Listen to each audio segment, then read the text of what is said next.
Oh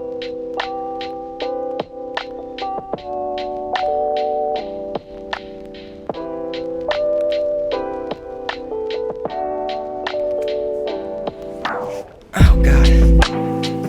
Oh, what's up? How you doing, guys? So as you can see, I'm not in a studio right now. I'm sitting in my bedroom in a hoodie and sweatpants, and I haven't moved a lot from this spot, this chair, or mostly my bed. That's because I have stomach ulcers actively, and it kind of hurts to move, hurts to be alive just a little bit, just hurts a little bit. And I don't really feel like doing anything right now, or moving, or going to take pictures of cows, or people, or trees. But I want to feel productive sitting here just lazing around watching a bunch of, those videos where the people like, yeah. So I'm tired of feeling like a fat little piece of lard, so I'm going to do is practice some indoor product photography, sitting in this single room, shooting with you guys, because I want to show everybody what you can do just in one room, everything you can do, all the different things you can use and think of using to really make product photographers shine. Product photographers. To make your product photos shine, make them look unique, make them stand out some, maybe from other people's product photos, and just how super easy, simple, and fun it can be. But, so let's hop right into it. Like I said earlier, I'm not in a studio. I am in my bedroom, and it's a bit of a mess, as you can see here. It's not the most clean place in the world. It's a good reflection of my mental state, a little all over the place, but it's absolutely filthy, and there's crap everywhere, and I'm going to use that crap to help produce some beautiful photos of things that I just have laying around. I'm not shooting product photos for any specific reason right now, but I hope you guys enjoy it. Hope you learn something, and as I go through, I'll be talking about the different methods I'm using, some of the different things you can use when you're shooting product photos for yourself. So yeah, let's just do that.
Immediately, I'm just going to run through real quick what I was shooting with, my camera, my lenses, my lighting, everything that was going on there, and then we can jump into how the photos went after that. So first of all, two lenses that I shot with today are this right here, this Tamron 85-210 and this Helios 44-2. These are both vintage lenses. Both of these cost less than $80. I got this from camerastore.com, that's camera with a K, and I bought this off a man from eBay who lives in Russia and refurbishes them. One sec. This is a letter he wrote me when I bought the lens. Name's Roman Bibic. Retro Photo House. Photo also with an F. Don't know what it is with vintage lens guys and F's instead of PH's, but whatever. Next, running into it, my camera is a Nikon D5600. Pretty beginner level camera, pretty entry level, pretty cheap, pretty affordable, not a super spectacular piece of gear. Only camera I own, so it's what I shot with. And both those vintage lenses, fully manual focus, fully manual aperture, so I did all of that by hand the whole time I was shooting. Going in lighting, only things I use are this ring light right here. It's like a $40 ring light from Walmart. A couple different settings, lighting adjustable, pretty handy to have, and it's great. Pretty much all fully diffusing. It pretty much diffuses all the light that it makes itself. Other things I used, I had this. This is a $6 lamp from Walmart. Bought it on clearance, actually $6.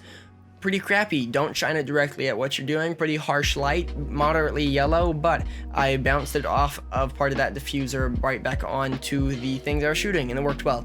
Talking about that diffuser, it is a newer diffuser, 48 inch. That's a 4-foot diffuser. Numbers are hard. If you're getting into photography and you're worried about lighting, get one. It's spectacular. You can throw it over a window, you can throw it over a light, you can put a reflector on it, which they come with, and it works for a bunch of different things. Spectacular, less than 50 bucks. So all my lighting together was less than $100. All my lenses together were less than $200. My camera pretty entry level, so obviously not spectacular kit I'm working with here. Stuff you can either get your hands on or probably already have. You don't have to use these specific lenses or specific lighting or that specific diffuser. You know, do whatever you want to. I'm saying you can do it for cheap. You can do it for not expensive monies. With all that out of the way, let's go into actually shooting these photos. So the process I started with was the base. What I used was an old tray that I made. I made it from wood that I found in the woods. It was free and it looks super dope. It has all this cool coloration and curves and stuff in there.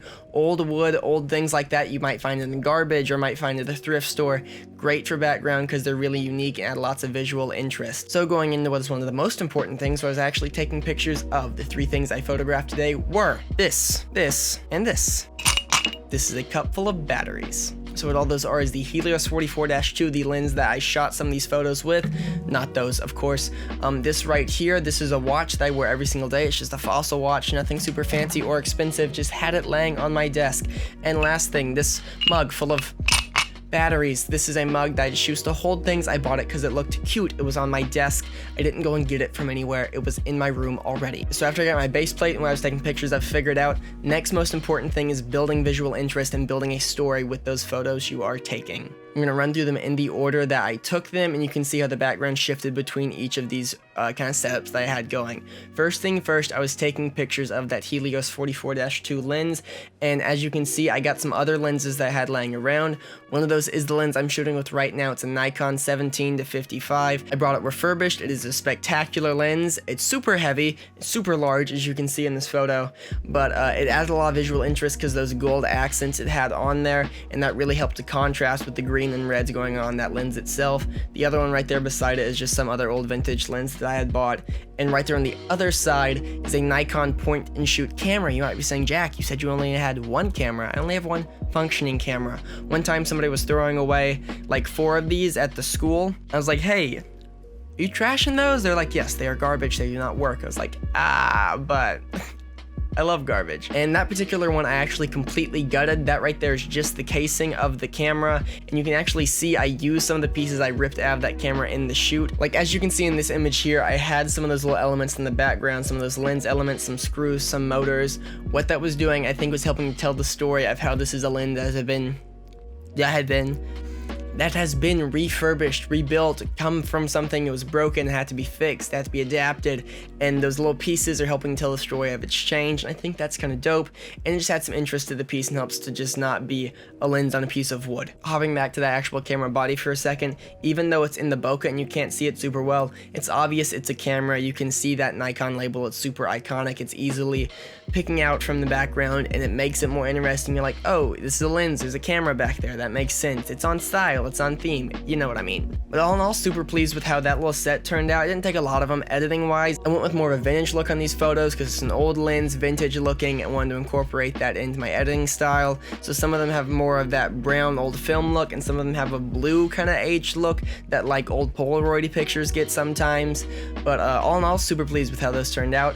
And hopping right into the next set, that little cup. Going to be completely, blatantly honest in this moment, I don't like these very much. This one right here is probably my favorite. I took this with that Helios camera. You can see that good, huge bokeh going on in the background. Even though those things are a couple inches away, they still look super cool and super separated from the background. I kind of focused in on that tea bag that I had in there rather than the cup. But, you know, accentuating the fact it's a teacup, got that little spoon in there for visual interest. But all in all, I just don't love how these turned out. I think I could have had more background elements that better accent what the fixtures were of. I think I could have told a better story with it. Didn't like how I edited this one at all, but I didn't like it normally better, so there's that. So as always, you win some, you lose some. Going to the next ones were a win. The watch. The watch, I am super stoked with how these photos turned out. And I actually had the exact same setup that I brought over from that teacup shoot into the watch. So what I had going on in that setup, I had that Carhartt hat back there, I had that old looking cardboard box, that wooden gavel, and those little meditation beads that I had, and then when I moved over to the watch, I added in an old really rusty cap that I helped to prop up that watch. So I was using something that would still be visually interesting to get that piece where I wanted it to be in that shoot. I think it just turned out super well. The browns of that wooden beige I had going on in the background accented the leather super well. The silver really popped out because there was none of that in the photo, but it still blended well with that wood and looked like it went smoothly.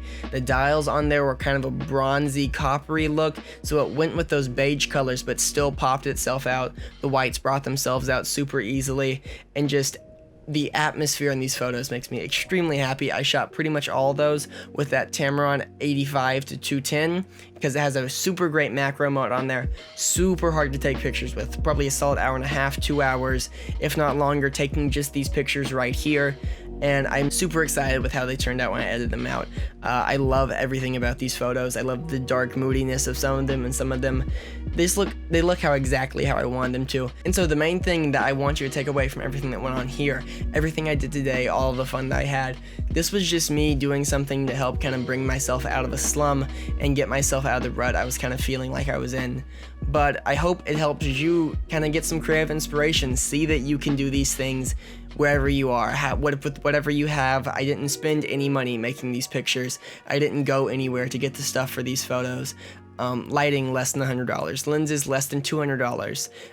All the stuff that I used for the photos was already in my room, and most of it was free to some extent, or it's something that I just would have owned anyway, like the hat, or that box that something came in, or those beads that came with a singing bowl I purchased one time.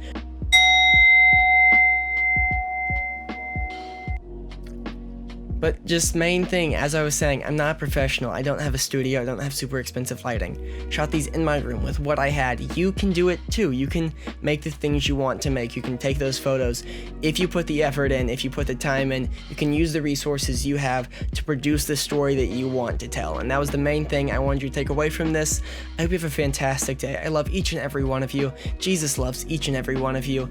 If you like the video, like the video. If you want to see me do this more, subscribe and comment and tell me what kind of photography and videography stuff you want to see me do, because I'd love to help tell my story of learning how to do this. Have a fantastic day. Have a fantastic life. Take fantastic photos and videos. I'm about to head out. Enjoy this B-roll of a tiny lens I bought one time because I didn't like how the pictures I took of it turned out. Peace. Did I even roll all the way off the camera?